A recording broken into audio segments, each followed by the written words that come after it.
आज इंशाल्लाह हम पढ़ेंगे। कुछ स्टेजेस रह गई थी, कल हमने दो तीन स्टेजेस पढ़ी थी, वही कवर करेंगे। और इंशाल्लाह आगे फिर हम जाएंगे साइकोडायनामिक्स की तरफ, कि जो पर्सनालिटी का अदर अप्रोच है। जी आसिफ अली सफदर साहब, आवाज़ आ रही है मेरी?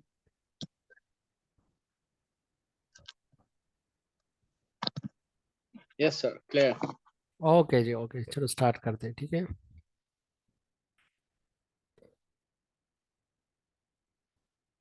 ओके, तो कल हमने जो है सेगमेंट फ्रूट की साइकोसेक्सुअल थ्योरी जो है उनके दो स्टेजेस पढ़े थे, जो कि ओरल स्टेज और फिर उसके बाद हमने एनल स्टेज। ये दोनों स्टेजेस हमने पढ़े थे। आज इंशाल्लाह हम इसका जो थर्ड स्टेज है वो पढ़ेंगे, जो है पेलेक स्टेज। बहुत ज़्यादा इंपॉर्टेंट है, दैट्स वाई मैंने कहा कि इसको कंप्लीट कर लो। दैट्स वाई आगे जाएंगे इंशाल्लाह, क्योंकि ये जो चीज़ें हैं इंटरकनेक्टेड है। बाद में आप लोग को चीज़ें समझ नहीं आएगी, इसमें जो चीज़ें यूज़ हुई है आगे जो थीरीज है इनको ही क्रिटिसाइज किया गया है। दैट्स वाई ये चीज़ें पढ़ना बहुत ही मतलब इम्पोर्टेंट है, ठीक है।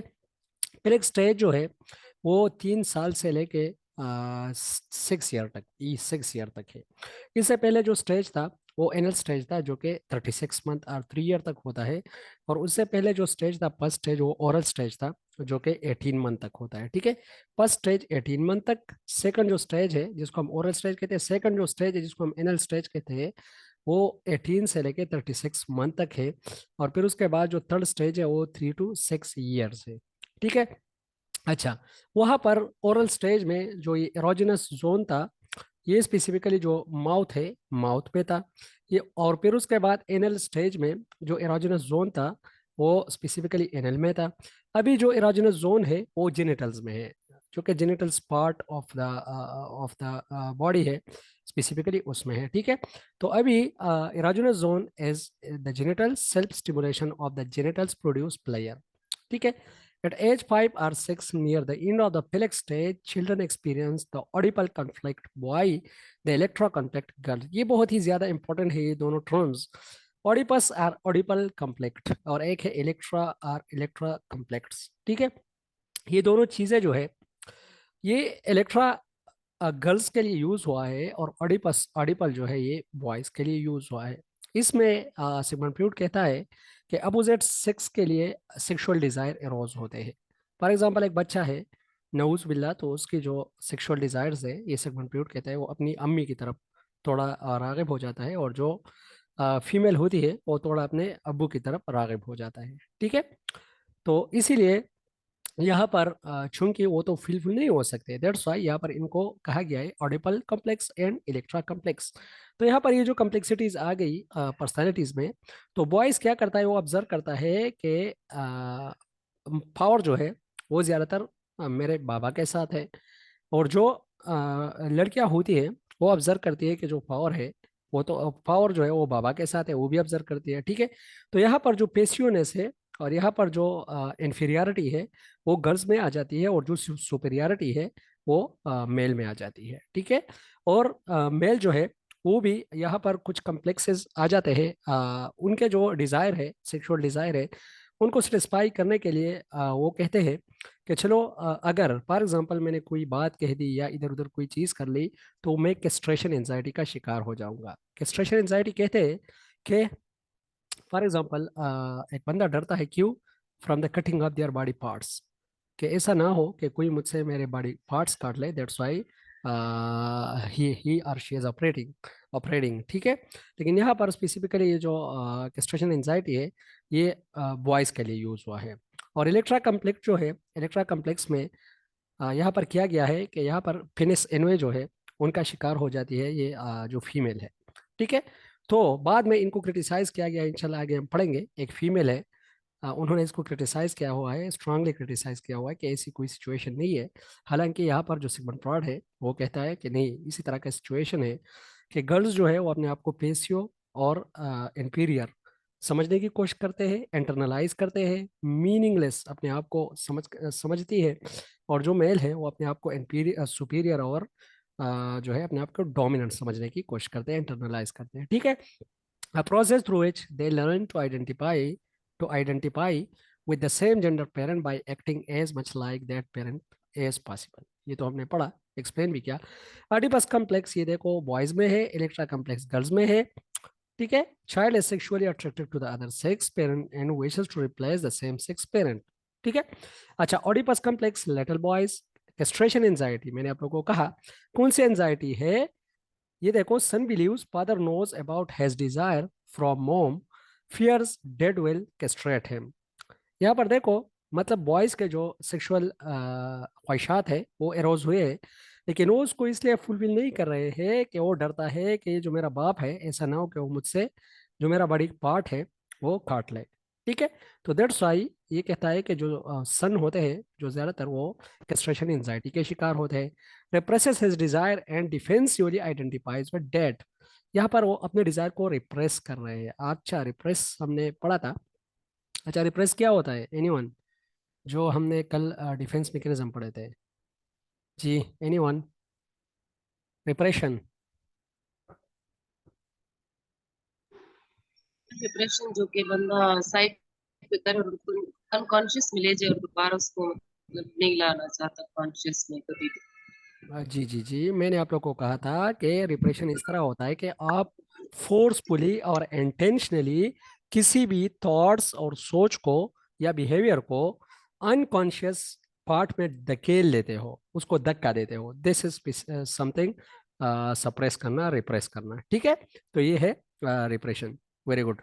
अच्छा, तो ये क्या सर हो। तो ये कुछ कुछ ऐसी मेमोरीज तो है जिसको हम रिप्रेस तो कर रहे हैं या चाहते हैं, लेकिन वो तो स्टिल हमें बॉदर या तंग करती रहती है, मतलब वो स्टिल हमारे कॉन्शियस में आती रहती है, फिर इसका क्या है?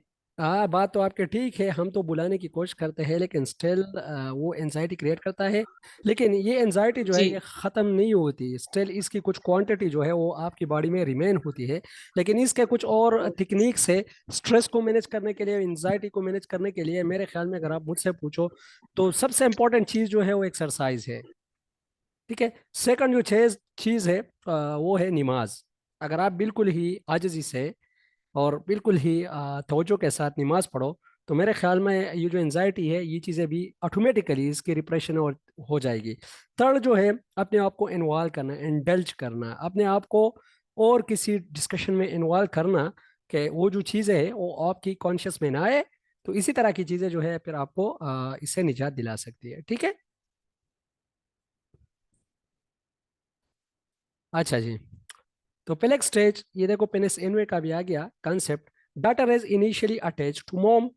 Shift to attachment occur when she realizes she lacks a penis she desired at home. She sees as a means to obtain a penis substitute. A child represses her desire for that, incorporates the value of her mother, accept her inherent inferiority in society। ये देखो, accept her inherent inferiority। यहाँ पर लड़कियों ने क्या किया, अपने आप को इन्फीरियर करना शुरू किया, क्योंकि ये सिगमंड फ्रीड कहता है कि पीनस इनवे जो है ये यहाँ पर आ जाती है और ऑटोमेटिकली जो गर्ल्स होती है वो अपने आप को इन्फीरियर समझने की कोशिश करती है, ठीक है। तो ये हिस्सा यहाँ से शुरू होता है जब फीमेल जो होते हैं थोड़े शाई होते हैं। जो फीमेल होते हैं वो मतलब अपने आप को फेमिनिन समझते हैं, मेस्कुलिन नहीं बनते। फीमेल जो होती है वो ठालकठी होती है। फीमेल जो होती है वो थोड़ी मतलब वीकेंड से इसके लिए type of pretty word use किया गया है, और जिस तरह मेल के लिए type of handsome word use किया गया है। तो डिफरेंट चीज़ें इसमें आ जाती है जो कि डिवाइड करती है दोनों सेक्सेस को, ठीक है। Incorporates the values of her mother accept her inherent inferiority in society, ठीक है। अच्छा, लेटेंसी पीरियड जो कि फोर्थ पीरियड है। अच्छा sorry, during the latency period, little girls and little boys try to socialize only with members of their own gender. ठीक है, Freud posit that children do this so as to help minimize the awareness of sexuality। यहाँ पर latency period जो है ये इतना मतलब critical नहीं है, लेकिन इसमें क्या होता है ये जो होते हैं अपोजिट सेक्स वाले या मेल और फीमेल, ये दोनों जो है अपनी सेक्सुअलिटी पे थोड़ा फोकस करते हैं और इसके जो डिजायर है वो थोड़ा एरोज हो जाते हैं और थोड़े मिच्योर हो जाते हैं, ठीक है। Thus they continue the process of sexual repression that begin in the previous stage, ठीक है। जो सेक्सुअल डिजायर उसके होते हैं उसको रिप्रेस करते हैं, कोशिश करते हैं, पर those who successfully made it through the oedipal complex और इलेक्ट्रॉन कम्प्लेक्स, ठीक है। तो एज सच लेटेंसी पीरियड जो है इसमें एक ही चीज है कि जो मेल होते हैं और फीमेल होते हैं वो अपने डिजायर को, सेक्सुअल डिजायर को रिप्रेस करने की कोशिश करते हैं कि वो रिप्रेस रहे, ठीक है।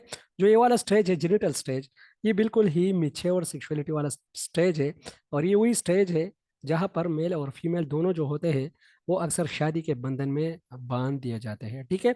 तो when adolescence begin puberty they enter the fifth stage of psychosexual development, ठीक है।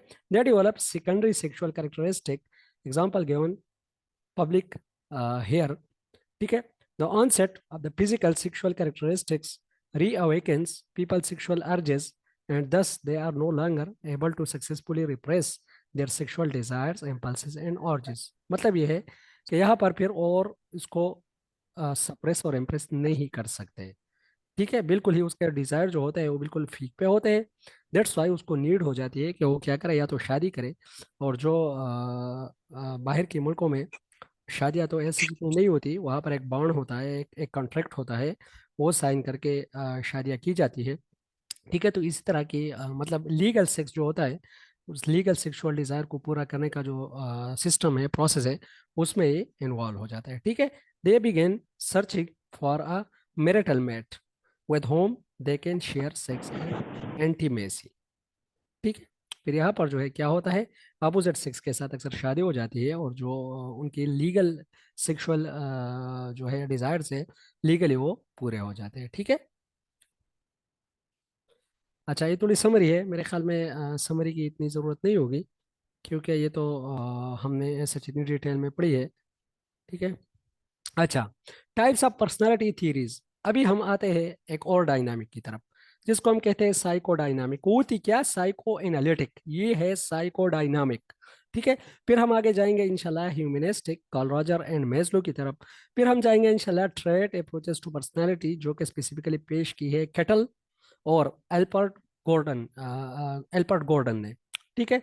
और फिर सोशल कॉग्निटिव अप्रोचेस जो है इसको भी हम आगे पढ़ेंगे डिटेल में, ठीक है।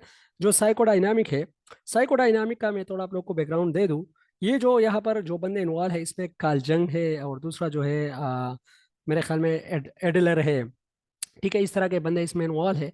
ये जो थे ये स्पेसिफिकली सिगमंड फ्रूड के साथ ही काम करते थे, इनके फ्रेंड्स थे, ठीक है। बाद में इस तरह हुआ कि इन इन इनकी दोस्ती में थोड़ी दरार पड़ गई और दोस्ती में दरार पड़ने के बाद इन्होंने इनकी जो थीरी थी उनको चैलेंज किया और इनकी जो थीरी थी उसके अपोजिट इन्होंने कहा कि आप जस्ट सेक्सुअलिटी के इर्द गिर्द ही घूम रहे हो, ये ऐसी नहीं है। बिहेवियर और जो पर्सनालिटी है वो जस्ट सेक्सुअलिटी की तरफ सिर्फ डिविएट नहीं है कि आप सारी चीज़ें सेक्सुअलिटी को अटैच करके, मतलब जो स्टेज होगा तो वहाँ पर सेक्सुअलिटी माउथ में होगी और जो स्टेज होगा तो वहाँ पर एनल होगी, फिर पेलक होगी, फिर लेटेंसी और जेनिटल होगी। ये कहता है कि दिस इज समथिंग एल्स। तो इन्होंने कुछ काम किया, कुछ थीरीज दिए और इन्होंने उनको स्ट्रांगली क्रिटिसाइज किया। एक तो रिलीजियस इस पे बहुत ही ज़्यादा क्रिटिक्स आ गए हैं कि ये जो सिगमंड फ्रॉइड ने सारी चीज़ें जाके सेक्सुअलिटी के साथ अटैच की है। तो ठीक है, एक एरिया हो सकता है, लेकिन ओवरऑल जो थीरी है ये तो सेक्सुअलिटी बेस्ड नहीं हो सकती। इंसान की 20-25 साल जिंदगी को आपने जस्ट सेक्सुअलिटी के अराउंड ही बांध दी, तो this is what this is wrong, ठीक है। तो यहाँ पर साइकोडायनामिक अप्रोचेस में जो आ जाते हैं कार्ल जंग और फिर इसके बाद इंशाल्लाह एडलर आएगा, ठीक है। साइकोडायनामिक क्या है, पर्सनालिटी थ्योरी जो है, sources of information about personality यहाँ क्या है, obtain from expert analyte from people and therapy, ठीक है। मतलब ये है कि जो थेरेपी होगी या जो एक्सपर्ट होंगे वो एनालिसिस करेंगे और जो बिहेवियर होंगे उसको मैयर करके ही उसकी पर्सनालिटी मैयर की जाएगी। इस तरह नहीं होगा कि जो सेक्सुअलिटी होगी तो इस तरह होगी और इसी तरह होगी तो इलेक्ट्रा और अडिपस कम्प्लेक्स आएगा। तो ये कहता है कि नहीं, कुछ लोग होंगे जो थेरेपी करेंगे, उसको एनालाइज करेंगे, देन उसके बाद जो है बिहेवियर को एनालाइज करने के बाद ये डिसाइड किया जाएगा कि इसकी पर्सनैलिटी किस तरह है, ठीक है। Cause of behaviour, thoughts and feeling. मतलब काजेस क्या क्या है? Unconscious internal conflict associated with childhood experiences. कल भी हमने पढ़ा था कि जो सिगमंड फ्रॉड है उसकी सारी थियरी अनकॉन्शियस पे ही बिलीव करती है, और ये भी अनकॉन्शियस पे है। ठीक है, also unconscious conflicts between player seeking impulses and social restraints. एक तो सोशल रिस्ट्रेंट है, सोसाइटी में कुछ ऐसी चीजें हैं जो आपको रोक रही है, और दूसरी जो है आपकी प्लेयर सीकिंग है। आपकी प्लेयर सीकिंग इम्पल्सेस जो है एक तरफ वो है, दूसरी तरफ सोसाइटी है। सोसाइटी क्या थी वहां पर हमने पढ़ा था, वो सुपर ईगो है। ठीक है, और प्लेयर सीकिंग इम्पल्सिस क्या है, वो आपकी इड है। तो यहाँ पर इड और सुपर ईगो जो है वो भी झगड़े में है, और जो इड और ईगो है वो भी एक झगड़े में है। ठीक है, आउटलुक ऑन ह्यूमन जो है वो निगेटिव।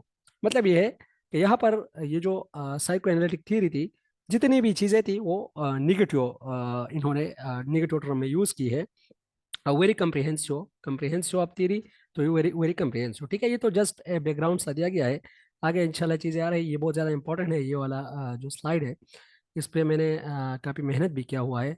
ठीक है, ये देखो साइकोडायनामिक और साइको एनालिटिक थीरीज, ये तो साइको एनालिटिक यहाँ पे लिखा है, लेकिन साइकोडायनामिक मीन कि यहाँ पर जो डायनामिक व्यूज है उसको इंक्लूड किया गया है, एक सेक्सुअलिटी को इंक्लूड नहीं किया गया। ठीक है, और भी चीज़ें हैं जो कि पर्सनालिटी जो है उसको इफेक्ट करती है। ठीक है, मेनी आर कॉल्ड न्यू फ्लूइडियंस। ये देखो, इसको न्यू फ्लूइडियंस भी कहते हैं। क्यों? इसीलिए कि पहले भी मैंने आप लोग कहा कि ये फ्लूइड के साथ काम करते थे, उसके फ्रेंड्स थे, लेकिन बाद में इनकी दरार आ गई दोस्ती में।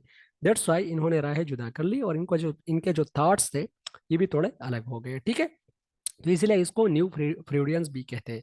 All place less emphasis on sex. ठीक है, यहाँ पर इन्होंने सेक्स को बिल्कुल ही इग्नोर किया है, या बहुत ही माइनर इंपॉर्टेंस दी है। एज सच इन्होंने और चीज़ों को बहुत ज़्यादा टच किया है। कार्ल जंग कौन है? इसका ताल्लुक स्विस से है। ठीक है, Switzerland. Personal versus collective unconscious. ये कलेक्टिव अनकॉन्शियस का वर्ड जो है it's very very important. Interview में कई बार पूछा भी गया है पहले। एक तो पर्सनल कॉन्शियस होती है और एक है कलेक्टिव अनकॉन्शियस।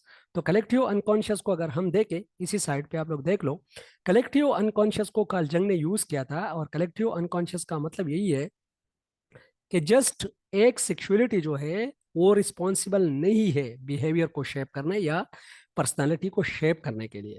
और भी बहुत ही ज्यादा बिहेवियर है, जिसको इन्होंने क्या कहा था, कार्ल जंग ने इनको कहा था आर्किटाइपल फिनोमिनन, या आर्किटाइप्स। आर्किटाइप्स भी इसको कहते हैं। आर्किटाइप्स, आर्की क्या है? आर्की मीन पुरानी चीजें, वो चीजें। आर्कियोलॉजी क्या होती है? जिसमें हम पुरानी चीजें पढ़ते हैं। तो आर्किटेक्ट और आर्किटाइपल फिनोमिनन जो है, इसमें इन्होंने कहा था ताजंग ने कि वो आइडियाज और इमेजेस आएंगे जो हम जिंदगी में पहले उनसे गुजर चुके होते हैं, और वो हमारे जहनों में होते हैं, और उसके तस्वीर और उसकी आइडियाज जो है वो हमारे अनकॉन्शियस में पड़ी रहती है। जिस तरह मैंने आप लोगों को पहले भी कहा था कि फॉर एग्जाम्पल हमारा एक दोस्त है, हम फर्स्ट क्लास में है, और उसी दोस्त के साथ मिले हैं पहले फर्स्ट क्लास में, उनके साथ बैठे हैं, उनके साथ अच्छी अच्छी खासी गपशप हो गई है। लेकिन बाद में चूंकि 10 क्लास के बाद और प्राइमरी स्कूल के बाद लोग अलग हो जाते हैं, तो दैट्स वाई बाद में जब हम अलग हो गए तो अचानक 20-25 साल बाद जब हम मिलते हैं, तो वो आइडियाज और इमेजेस जो है अनकॉन्शियस से कॉन्शियस की तरफ ऑटोमेटिकली आ जाते हैं। ठीक है, तो ये कहता है कि ये जो आर्किटाइपल फिनोमिना है, स्पेसिफिकली यही रिस्पॉन्सिबल है बिहेवियर की शेप करने में। ठीक है, जिस तरह हमारी माजी है, अगर माजी में हम जिस तरह भी रहे हैं, तो वो आइडियाज और इमेजेस हमारे जहनों में फिक्स है। ठीक है, तो वो जो आइडियाज और इमेजेस है हमारे जहनों में, तो उससे ही हमारी पर्सनालिटी और उससे ही हमारे जो बिहेवियर है वो शेप हो रहे हैं। ठीक है, तो इन्होंने कुछ वर्ड और टर्मिनोलॉजीज भी यूज की थी। इनीमा। इनीमा मतलब इनीमा, माँ। देखो माँ क्या होता है? फेमिनिन होती है ना, माँ।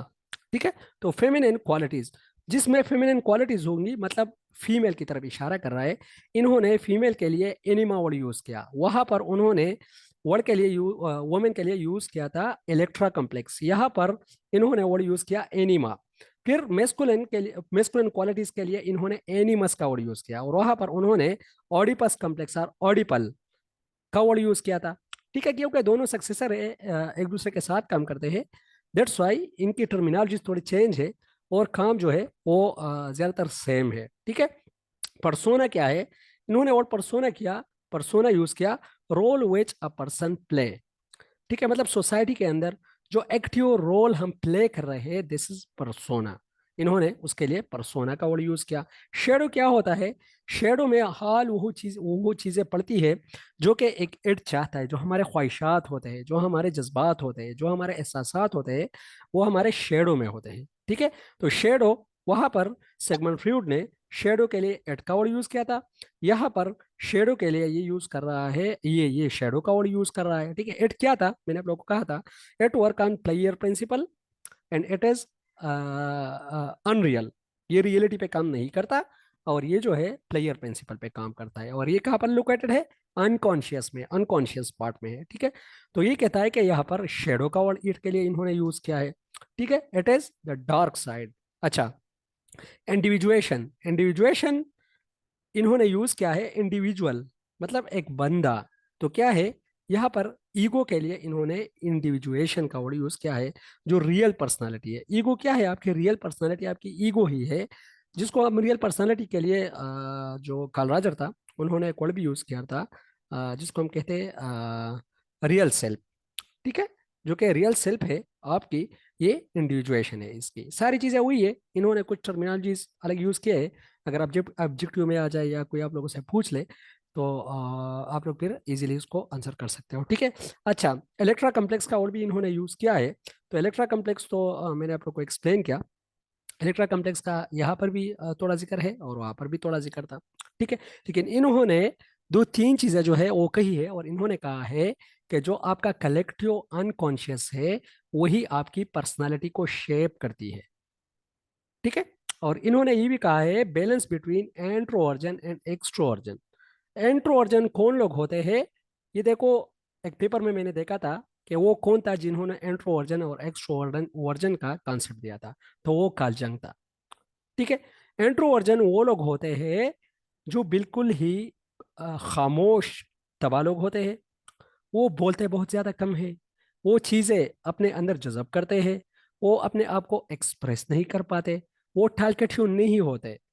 ठीक है, वो बिल्कुल ही काम लोग होते हैं, बिल्कुल ही खामोश रहते हैं, आइसोलेशन में रहते हैं, लोगों की कंपनी पसंद नहीं करते।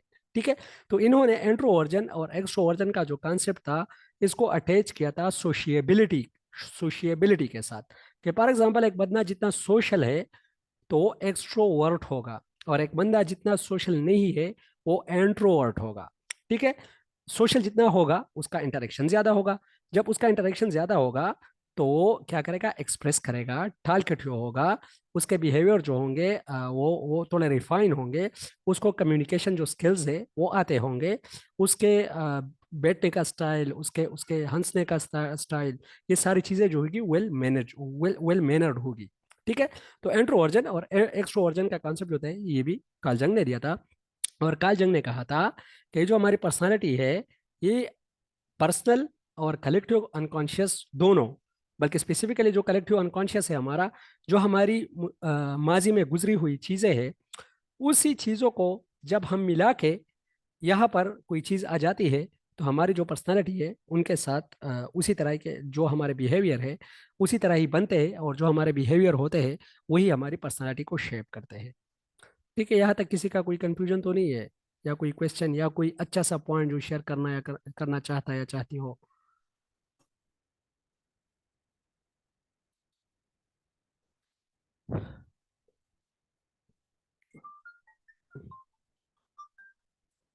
अच्छा जी, आवाज मेरी बहरहाल पहुंच। सबसे रिक्वेस्ट है कंफर्म जी जी जी जी। कंफर्म भी कर लें सर।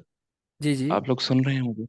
जी जी अच्छा, बिल्कुल। तो एक पॉइंट मैं जो ऐड करना चाहता हूँ सर, अभी जागा हूँ तो अभी ठीक से उठा भी नहीं हूँ। अच्छा, ये है कि आई थिंक ये प्रोनाउंसिएशन है कॉल यूम। यस यस, काल वेरी जंग गुड, नहीं, ये वेरी गुड, वेरी गुड काल है। यूम है, but I am not sure. आप फिर से भी कंफर्म कर लें, कई सालों पहले की बात मुझे याद आ रही है, बट इट्स काल यूम आई थिंक। ये जो है ये है कार्ल यूंग। कार्ल यूंग, बिल्कुल आपकी बात ठीक है, ये है भी कार्ल यूंग। जी, very good very good, right. आपने थैंक आपने थैंक प्रोनाउंसिएशन यू ठीक कर सर। ली। इसके साथ एक और भी नाम है, कार्ल यूंग, और एक और भी चीज़ इनके साथ ऐड था। मेरे ख्याल में मैंने यहाँ पर लिखा भी था कहीं। चलो मैं चेक करता हूँ इसको थोड़ा सा। अच्छा, 1 मिनट। कार्ल यूंग, इसका जो पूरा नाम था,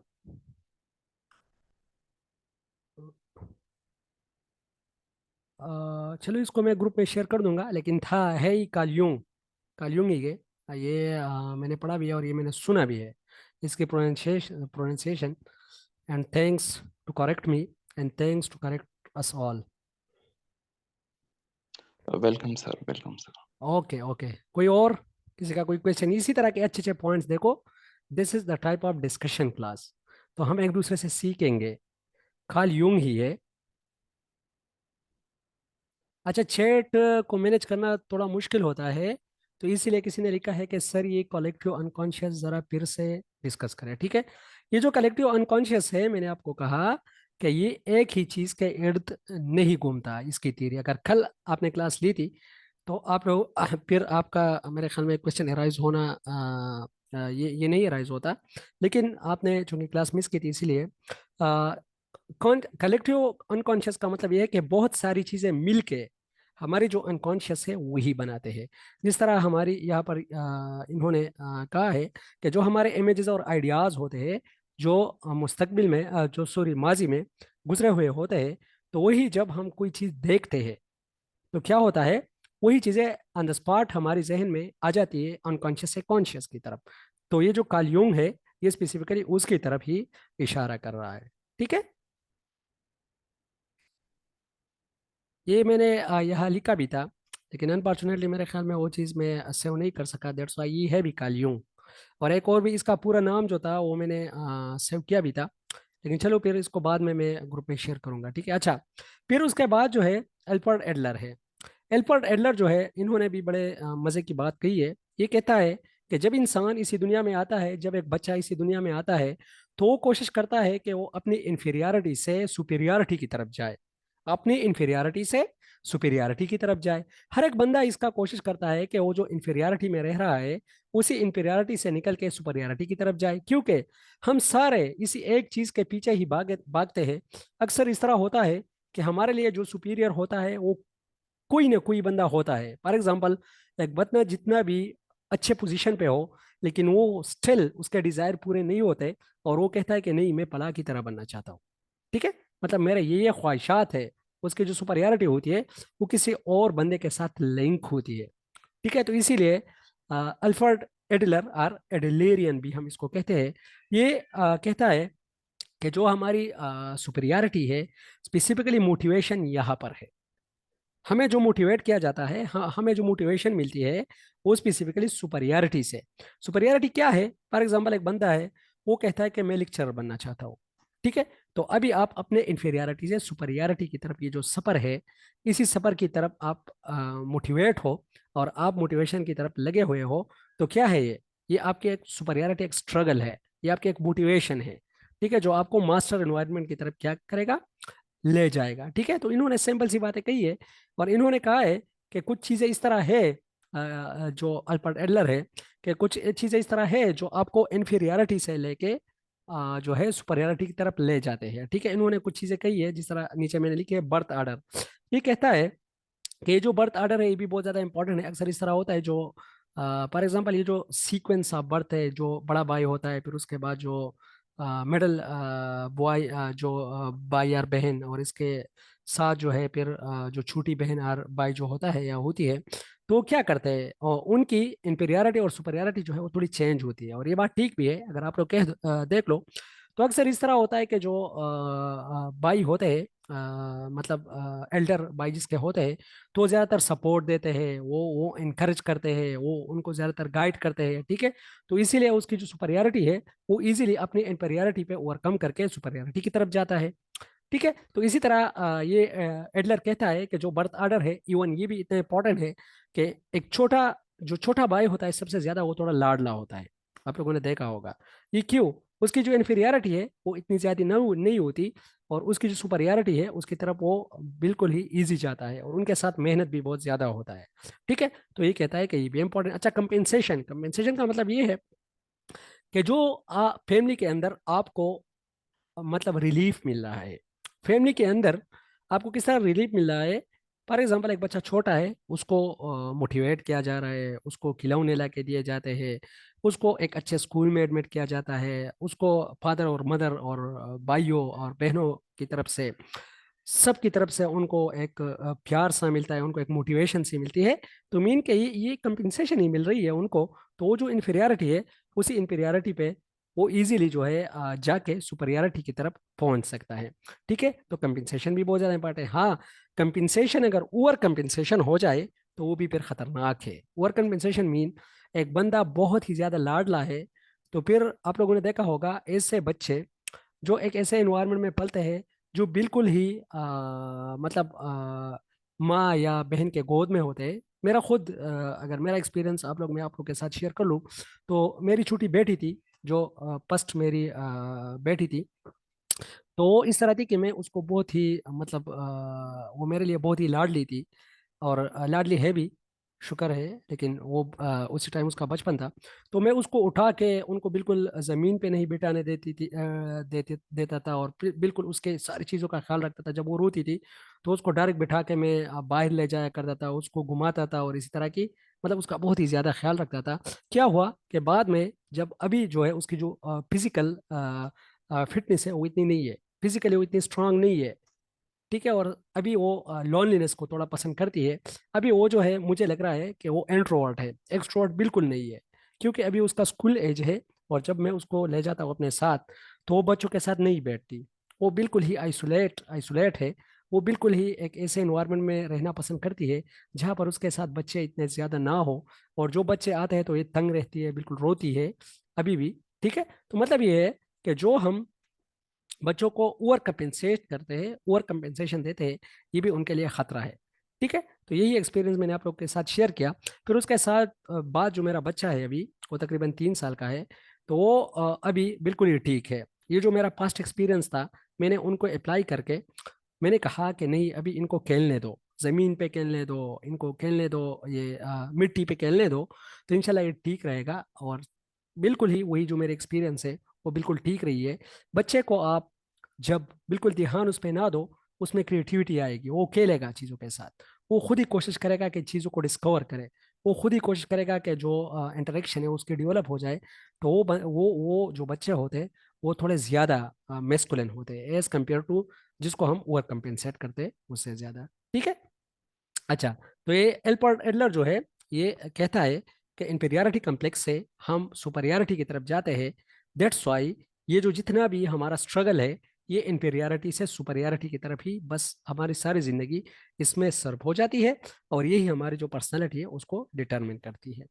ठीक है, अच्छा। कैरन हॉर्नी, जिस तरह मैंने पहले अभी आप लोग कहा था, शी एज अ फीमेल, ये कहती है personality is cultural rather than biological. ठीक है, जिस तरह सिगमंड फ्रॉइड ने सारी चीजें बायोलॉजी के साथ अटैच की थी कि यहाँ पर जेनिटल है, यहाँ पर जो है स्पेसिफिकली एरोजिनस जोन जो है वो जेनिटल है, यहाँ पर एरोजिनस जोन जो है वो एनल है, यहाँ पर एरोजिनस जोन जो है वो माउथ है। तो सारी चीजें उन्होंने बायोलॉजी के साथ अटैच की है। तो इन्होंने उसको क्रिटिसाइज किया और इन्होंने कहा कि नहीं, कल्चरल जो है, कल्चरल भी कुछ ऐसे एस्पेक्ट्स है जो कि सोसाइटी में लोग अटैच करते हैं, और जो स्कीमास बनाते हैं, और जो सोसाइटी जिस तरह हमें रिस्पॉन्स करती है, तो उसी तरह ही हम करते हैं। और कैरन हार्नी जो है, इन्होंने स्पेसिफिकली क्रिटिसाइज किया था पेनिस एनवे को, जहां पर पेनिस एनवे को उन्होंने इतनी इंपॉर्टेंस दी थी कि ये जो लड़कियां हैं ये पेनिस एनवे होती है। तो इन्होंने कहा कि नहीं, ऐसा नहीं होता। लेकिन ये सोसाइटी खुद ही लड़कियों को इतना इंटरनलाइज करती है, डबल स्टैंडर्ड पे चल रही है, कि ये जो सोसाइटी के कुछ ऐसे फैक्टर्स है कि खुद ही वो इसको इंटरनलाइज करती है कि हाँ, आप लोगों में कुछ कमियां है, और आप लोग जो हो वो इंपीरियर हो। लेकिन अदरवाइज इस तरह कोई ऐसी चीज़ें नहीं है। तो ये किरण आर्नी का जो है वो कॉन्सेप्ट है, और वो पर्सनालिटी को cultural rather than biological aspect के साथ अटैच कर रही है। ठीक है, यह तक क्लियर है? कोई क्वेश्चन, कंफ्यूजन, या अच्छी सी बात, जिस तरह उस्मान साहब ने, मेरे ख्याल में उस्मान साहब थे ना, उन्होंने शेयर की कालियंग वाली। अस्सलाम वालेकुम मुदस्सिर भाई। जी वालेकुम सलाम खिजरान अच्छा, भाई। ऊपर एक सेंटेंस लिखा हुआ है, मेनी आर कॉल्ड नियो फ्रॉडियंस। तो अच्छा, इसको सब नियो फ्रॉडियंस क्यों कहा जाता है? न्यू फ्रूडियंस इसलिए कहा जाता है, मैंने आपको कहा कि ये जो थे ये सिगमंड फ्रूड के साथ काम करते थे, इनके दोस्त थे। और सिगमंड फ्रूड जो है उनको फ्रूडियन कहा जाता है। तो इनकी बाद में थोड़ी अलहदगी अलहदगी हो गई, दोस्त थे तो इन्होंने अपना एक स्कूल ऑफ थॉट और अपनी थीरीज दे दी, तो इसीलिए इनको न्यू फ्रोडियन कहा जाता है। बात समझ लग गई? अच्छा, जी जी, ये एक ही थ्योरी है साइकोडायनेमिक, ये साइको कार्ल एनालिट यूंग की। उन्होंने जी जी उन्होंने साइको एनालिटिक का कंसेप्ट दिया था स्पेसिफिकली। इन्होंने यहाँ पर जी। साइको डायनामिक मतलब डायनामिक साइड को इन्होंने टच किया, तो इसीलिए इनको न्यू फ्रूडियन कहते हैं कि ये दोनों मतलब दोस्त थे। और इन्होंने दोस्त थे और फिर इनकी आइडियाज जो है वो थोड़े अलग हो गए, इनकी दोस्ती में दरार आ गई, मैंने पहले भी आप लोग कहा। तो फिर ये न्यू फ्रूडियन कहलाते हैं। ओके ओके, ठीक है, okay. Thank you. Okay, you welcome. अच्छा जी। अच्छा, ह्यूमनिस्टिक पर्सनालिटी ये भी बहुत ही ज़्यादा इंपॉर्टेंट है इंटरव्यू के हवाले से। इसमें कार्ल रॉजर और स्पेसिफिकली जो अब्राहम मेजलो है, वो तो मेरे ख्याल में आप सब लोगों ने पढ़ा होगा। बहुत ही ज़्यादा इंपॉर्टेंट, बहुत ही ज़्यादा जो है इंटरेस्टिंग और बहुत ही ज़्यादा इजी बातें उन्होंने कही है। इसका ओवरऑल मैं आप लोग को बैकग्राउंड दे दूं, अगर इंटरव्यू में पूछा जाए तो ह्यूमनिस्टिक का मतलब यही है कि इंसान जो है बिल्कुल ही फ्री है, अल्लाह ताला ने उनको फ्री पैदा किया हुआ है और उनके अंदर जो क्वालिटीज़ है वो बहुत ही अच्छी है। इंसान अंदर से बहुत ज़्यादा अच्छा है, वो सोचता भी अच्छा है और वो ऑप्टोमिस्टिक है, वो पिसिमिस्टिक नहीं है। लेकिन ये जो सोसाइटी है इनको परसीव ही इस तरह करती है कि कुछ लोग डिस्करेज हो जाते हैं और वो अपने ट्रैक से हट जाते हैं और फिर वो अपने आप को नहीं पहचानते। ठीक है, तो दैट्स वाई इनका ओवरऑल बैकग्राउंड यही है। और ये कहता है कि जिस तरह कार्ल रॉजर ने क्लाइंट सेंटर थेरेपी दी है, तो वो कहता है कि इंसान के जो पॉजिटिव एस्पेक्ट है उसको उनमें इंकरेज करना चाहिए और अंदर से उनको मोटिवेशन देनी चाहिए कि आप जो हो आप कुछ हो। वो कहते हैं ना कि God God don't I am someone, God don't create anything garbage. ठीक है, अल्लाह ताला किसी भी चीज को फालतू पैदा नहीं करता, आई एम समवन। ठीक है, तो that's what the Roger says. Rogers कहता है कि जो क्लाइंट सेंटर थेरेपी है, ठीक है। अच्छा, तो क्लाइंट सेंटर थेरेपी में